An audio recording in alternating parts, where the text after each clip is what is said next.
with us this special edition with Radha Stirling. Hi, Radha. How are you? Hi, Daniel. Thanks for having me.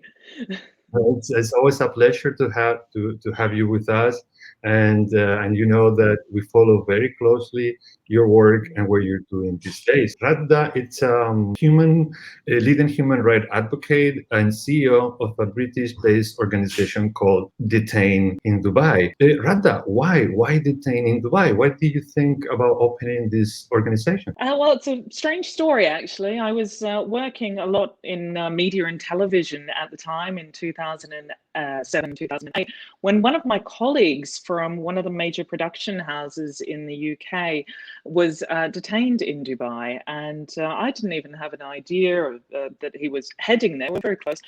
And the next phone call I got was that he'd been detained and accused of taking drugs, which I knew that he didn't do. So I basically took over. His parents were in Australia and went very savvy with these sorts of matters. So I thought, I'm going to step in and help him. And upon investigation, upon appointing a legal team there, we decided to go ahead with a campaign, a public campaign. And ultimately, the investigation led us to determine that, there was absolutely zero evidence against him, that all of the people that had been arrested at the same time were accused of having specks of marijuana dust at the bottom of their bags. And all of the evidence tests came back and returned exactly the same amount, even though these people didn't know each other. And there were about 20 people in this prison. So what we discovered is that these arrests were actually being financially compensated by authorities in Dubai, by the government.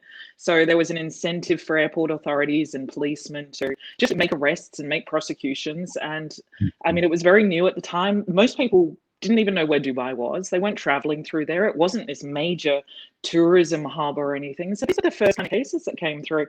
And when it hit the media, it hit everywhere all over the world. People were fascinated by it. Where is Dubai? What's happening here? Okay. And it was the first time that I think Dubai had been put on the map, and it was for something really negative. So anyway, it's around 7 weeks later, he was released, and all of the work that we did, we created a website, we took it to, the whole world. And it was the first time anyone had spoken about it. So, of course, the next time something like this happened, or other people experiencing problems came across the website, came across all of this media attention, and Yeah. contacted me and asked, and by this time I'd had the website Detained in Dubai just for my friend. But we started getting inquiries through this website saying, well, you helped him, can you help me as well? And I thought, wow, this isn't even an isolated incident. And I'm hearing inquiry after inquiry or problem after problem saying, can you help me in this situation, in that situation? It was everything from, drugs to sex outside marriage, a lot of tourism type allegations. But then we also had businessmen and, financial crimes, people who had been accused of a crime. They were innocent and yet they were rotting in jail. No one was helping them. So I just started working on this, and eventually, it just organically grew into what it is today. It was like And, this first case. This first case was like the tip of the iceberg, right? Once yeah, you start working on this, you discover that there was demand, actually a lot of demand to know, to understand, and people in trouble. No, a lot of people in trouble that travel to Dubai do not understand maybe the laws, and not only the laws is how they work. No, the culture of the country sometimes, and how you're explaining that they take advantage of the law themselves, and officers sometimes make arrests just to get promoted, and all these things, people no don't realize. And since then it seems that escalated, right? Since then you're being very engaged to a point that you were contact even for from the elite, no, from the family. You had even had to face problems with the family of Dubai, no, the ruling family, Al Maktoum. How all this happened? What happened? What really? yeah, absolutely. I mean, we dealt with so many cases over the past 13 years it is now, actually. So, and each time we were getting more and more coverage and becoming, that sort of everyone knows about you thing. And then we had the ruler's daughter, Sheikha Latifa, contact me from the yacht that she had tried to escape Dubai from, and asking for help. So this is really when the UAE kind of hit back on us as an organization. Until then, they'd almost cooperated. We worked with foreign governments. We'd, Okay. we'd take cases to the press, and they would Yeah. often respond by pardoning someone or letting them go, or if they saw injustice, they would get involved. Didn't mean they changed anything that was Okay. going on or the root causes that were making these problems happen, but they would address it on a case-by-case basis without Yeah. much flack back at us, frankly. But when Sheikh Latifah got involved, this issue was personal to the rulers, very personal, obviously. And when that case hit the press, I mean, initially, after her abduction, she was abducted in international waters from a US flagged yacht. At that point, we alerted authorities, we alerted the FBI in America, we alerted the Coast Guard, all sorts of bodies, and it hadn't gone to press at that point, and they were really trying to prevent the matter going to press. They didn't want it in the media, and it was a very hard case to get to media because no one wants to report on something so big and almost unbelievable that the daughter of a ruler of Dubai has escaped the country and accused him of torture. Press wants to do their due diligence before putting a story like that out. However, we managed to, after a lengthy process, get that out in the media. And the first thing that Dubai tried to do is a disinformation campaign. They tried to attack us as an organization. They tried to, discredit us, discredit our information. They tried to call it fake news. And they actually had a lot of expats and residents in Dubai believing that it was fake news at first. And this is even after it went to press initially. So until it actually went on the BBC, a lot of people just didn't believe the story. But of course, that's all changed now. There's Princess Haya and her stories, and the UAE has suffered a lot on the sort of royal family tabloid side of things. Yes. But at that stage, we actually used social media initially to get those messages out, those emergency messages, and that included And Twitter. do you feel, because you mentioned that the relationship with authorities was cordial, at least at the beginning, no? When you were dealing case by case, things were working out more or less as you expected. But then after what happened with Queen Latifah, did you feel the more pressure from authorities, perhaps not to talk about these stories? Or do you suspect some things are going on with this?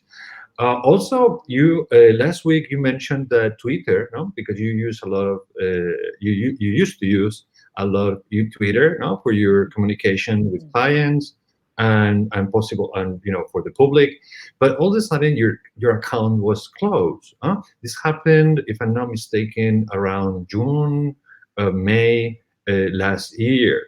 And you contact me. This is how we, Radha and I, we got in contact actually, because Twitter canceled her account, and as in Skyline, we follow these kind of cases very closely. Do you think there is any connection with what happened since then?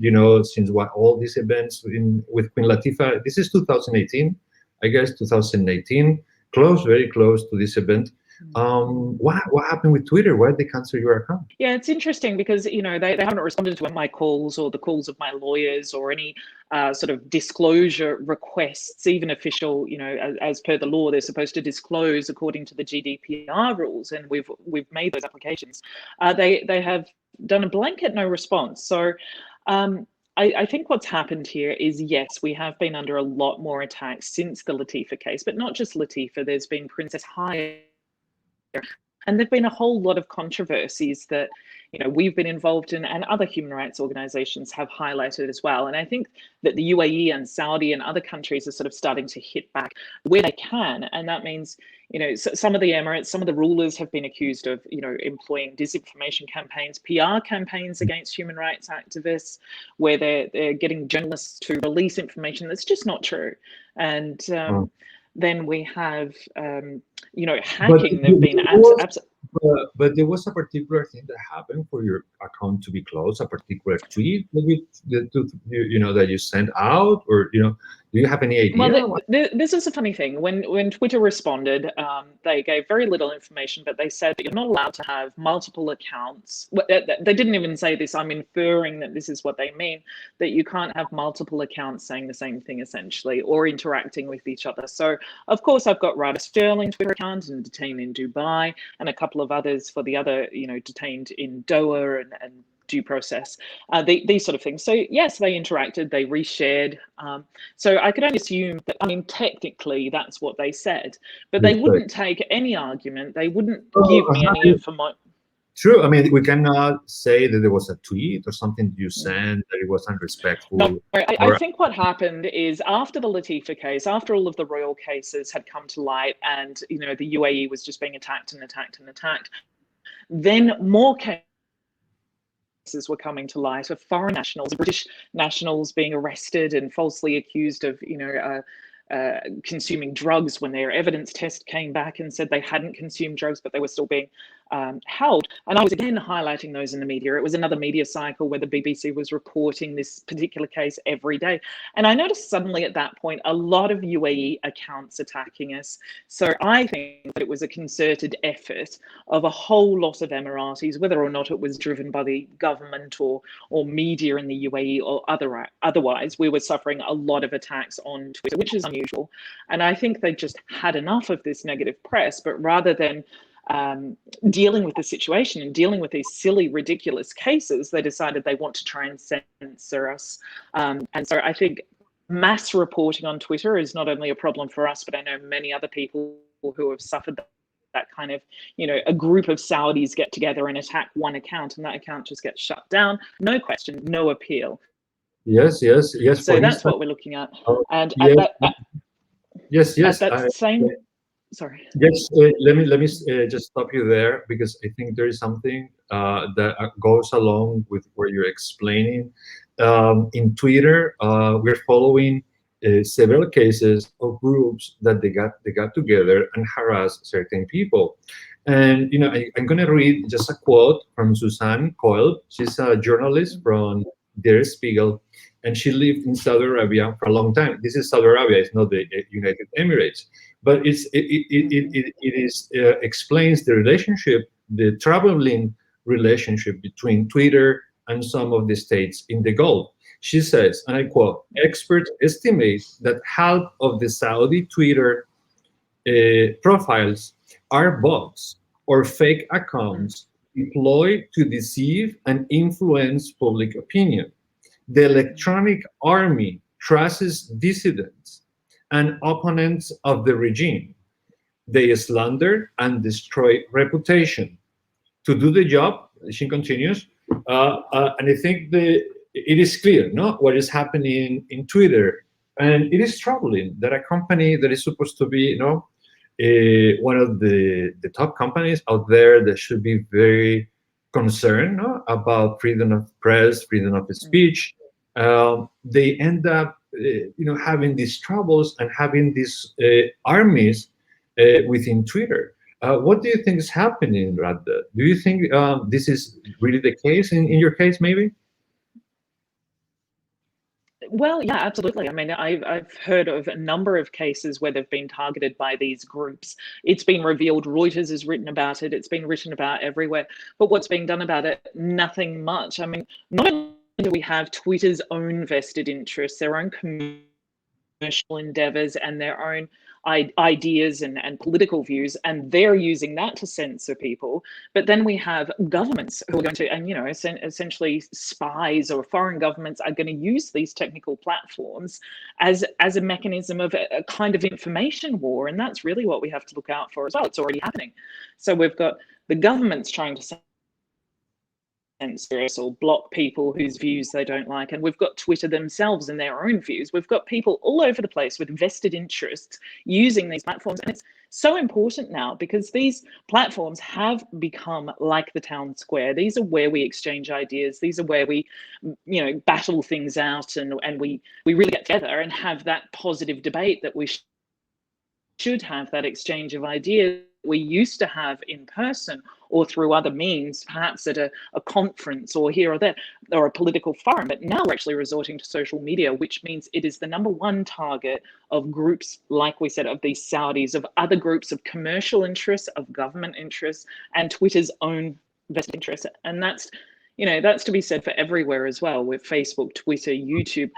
If they all come together for some reason and want to censor one particular view, and at the moment, obviously everyone's focused on Donald Trump or conservative voices, but that's not where it ends. Even if people support that, they shouldn't support it because that is just the beginning. They start censoring not only Donald Trump, but people like me, people like to take True, true. Sometimes they in use Dubai. They call them fake news.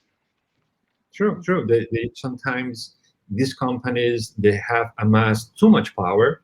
They're private companies, and they kind of own, most of the things and data that is circulating. I mean, they own the rules. No, it's their company, and I think there should be a broader discussion, no, about this. The power they have amassed during this time, and whether there is compatible with private ownership, no? Because at the end, if it's or that data that they're sending or selling, or so Mm-hmm. it's very complicated matter, and I think it's very urgent to take on it. And the Skyline, for instance, is now helping Radha recover her account. We opened a campaign to help Radha recover her account. I will give you the link later on in the chat, in the or I will put it in the post in Facebook, where you can access this campaign and support Radha in this, I would say, campaign or quest to let her voice be heard, no, and to respect that voice, that it's a very legitimate, I think, claim. Also, Radha, do you ever go to the United Arab Emirates? Do you ever travel there? Do you know the country? I've been invited there many times, but I didn't want to face any issues there. I'd be so embarrassed. So no. And so you kind of feel that it could be problematic for you to go there. Do you feel that could be I the mean, case? absolutely. I mean, after Khashoggi, I don't even want to go to their embassy. So, but I, For sure. I mean, we have people like Ahmed Mansour, who's an Emirati citizen. He's been advocating for a different sort of government, a more democratic system of government in the UAE, and he's currently in prison as a national security risk. And I think that's the other thing that they do with these dissident voices and human rights advocates or political activists is they brand them as a national security threat, and that means they're kind of dehumanized, they're a terrorist, and we can lock them up and do whatever we want to them. And that sort of behavior is still happening, as we know, in the UAE and Saudi. So I wouldn't go to a country that could potentially have me locked up for life for simply talking about the Sheikh Latifah case. And that was actually a threat from the government, that if people started talking about Princess Latifah, they could be jailed for life in prison. So no, I would avoid it. Uh-huh. And other Arab countries, just for the sake of knowing that you travel or that you would like to travel? I mean, I'd love to go everywhere, absolutely. But at this stage, I think the cooperation is too strong that I wouldn't risk it. Yeah. Also, I would like to know what is next for Detain in Dubai. What is in your plans for this coming season? Yeah, well, I mean, absolutely. There's been a lot of change over the past couple of years, really, and also recently with Israel entering the UAE. So that's going to be still a continuation of our focus, and that's going to grow and develop as things do. We've been focusing on the wider Gulf for a long time, but I've also founded Due Process International. So we're looking at bigger issues, and we're looking at some international issues. And censorship, to me, I'm very passionate. I'm a libertarian, essentially. I like personal privacy and smaller government, and I'm so anti-censorship, unless, obviously there are limits, but it's an issue that's really passionate for me. It stemmed all the way, 10 years ago, and you look at what happens in the UAE with censorship and propaganda media, and I think this is an issue for everyone that we should all be really concerned about. So I'm definitely going to be focusing on that with you. And do you see any attempt from authorities to kind of reach you or do you see any sign they're listening and they're adapting, or taking into consideration some of these issues that are happening today? What is your take on this? Adapting to the situation with. I mean, adapting to this new reality, because they have to deal with the world. No, they have now tourists from all over the world. They have now to deal. No, you're seeing how these cases are growing, and the people are kind of they're denouncing, no, and they're not shouting their mouth. They have a problem now. They call you. They tell you, "Hey, this happened in Dubai." Maybe before you open, no, your your office, people accepted the things that were happening and didn't have a venue, no, to talk about this. But now with you, they have it. Did authorities acknowledge this in any way? I mean, the authorities acknowledge it in a sense behind the scenes. We've seen a lot of legal changes and a lot of reforms happening. So that's Or in response, often directly to some of our campaigns, which is great. And yes. then we have cooperating with foreign governments. So when we meant in, say, Canada, Malaysia, Britain, America, Australia, we've worked with most of the governments, and they've really advocated as well for that change, not only in dealing with whatever case I present to them, but they also encourage those reforms to be made long term. And I think also Israel is going to be quite strong in that respect. I mean, we've already had issues with Israeli tourists and workers there, and it's only been a couple of months. But the Israeli government has really stepped in and resolved those issues, and I think they're not going to take the kind of treatment of their nationals that we've seen, from Britain and America, basically. So that could lead to some long-term reform. As far as criticism of the government, they're still not, they definitely don't welcome that. So no one should speak badly of the government online or even from another country. And that's also going to have to change a little bit as well. But at the moment, with all of the censorship happening, that's also been their main target, is just, again, continuing with anyone who says anything bad, it's disinformation. Look at this wonderful stuff over here. So it's still that same marketing engine that it's always been. And I think that's Gulf-wide as well. And yes, we're going to see some reforms, but they're so minuscule in comparison to the amazing marketing effort that they make about those small reforms that don't actually protect the majority of citizens. So we're going to see that change, but it's going to be quite a long time. I think no. I think hopefully with time, no, some of the. I mean, you already mentioned how it's having an impact, and I hope this impact grows and slowly the United Arab Emirates makes the reforms and changes that needs to make. I mean, at the end of the day, they're claiming they want to have. No, we have the Mohammed bin Salman vision 2030 to change the Kingdom of Saudi Arabia, and I think that definitely could apply to United Arab Emirates. No, this idea of modernization, and it's not only superficial modernization. They should go deeper into the laws, not into the culture, and find the ways to make law more up to the times we live today. Well, I think probably one of the major issues that's confused everyone over the past decade or so is the enforcement of them. It's so arbitrary that if I present a case that someone has been arrested for drinking a glass of alcohol, people don't believe it because they're over there and they're drinking alcohol and they haven't been arrested and they don't know anyone who has, but they don't realize that there's actually a substantial portion of people that get arrested for that, and that they think it's almost fake news. So it's like this enforcement standard is so random, and if they addressed that, if they changed the law rather than just arbitrarily enforcing it or only enforcing it a little bit, then they would protect themselves from a lot of the problems and a lot of the criticism of the regime, I think. And I don't even think that many of these laws are supported by the locals or even supported by the rulers, and they just haven't made the effort to reform it. It's a big job. And I guess a lot of corruption as well, at all levels. There's always a level of corruption that makes things absolutely very, very hard and different from Western countries, etc. Absolutely. I mean, we've seen lots of issues with corruption, actually. There's a lot of laws that just obviously need to be changed, and that's if you want to attract investment, entrepreneurs, and that sort of growth, which is, a major industry for them. But then you've got so many people who are benefiting from it at a corrupt level, and they oppose those sorts of changes. It's going to make it harder for them to make money off foreign nationals, essentially, even if that's illegal. So that's sort of, they've got to powerful and influential locals own hotel chains and really have positions in the government. They don't want the legal changes. So you're also having this argument internally as well. We just don't see it printed in the media. Great. And thank you, Radha, for your answer. And how people can follow you, Radha?